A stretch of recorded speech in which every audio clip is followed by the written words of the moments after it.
العالمین غواړي. د قرآن یو څو حقونه دي زما عزتمندو ورونو. د ټولو نه اول حق د دې کتاب چې دی هغه دا دی چې په دې کتاب باندې ایمان راوړل. الله قرآن کې فرمایي هدى للمتقین الف لام میم ذلك الكتاب لا ریب فیه. دا کتاب کامل کتاب دی، په دې کې شک نشته، په دې کې هدایت دی د متقیانو دپاره.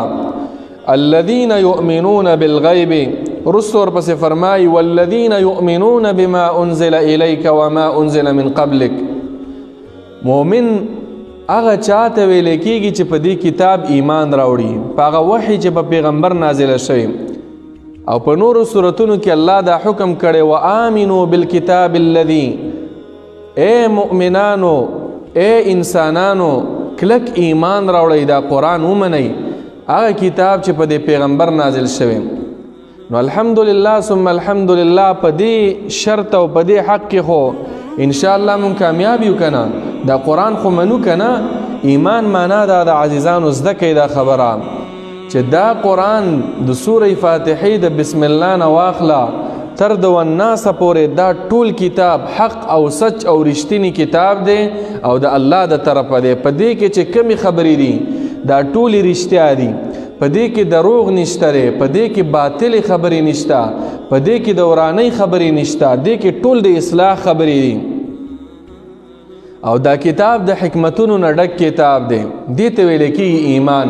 په دې ایمان دی که نه چې جبرائیل علیه السلام زمونږ پیغمبر ته راوړی دی د الله په اذن د الله په اجازه باندې په 30 کاله کې، او دا قرآن به مکمل شوی.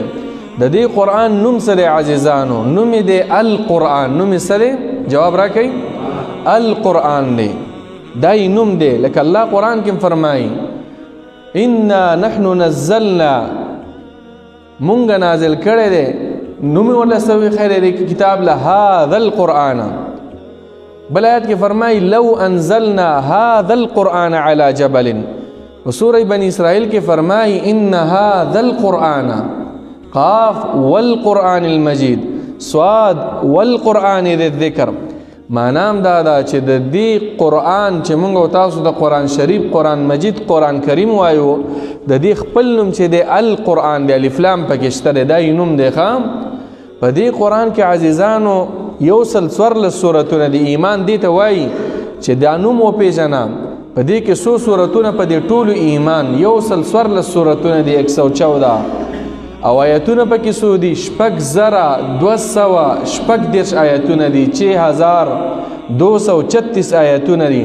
نو په دې ټول قرآن باندې بستا ایمان وي چې دا د الله خبرې دي او الله په واسطه د جبرائیل امین محمد رسول الله ته را لیږلي دي صلی الله علیه وسلم. دا اول حق د قرآن شو.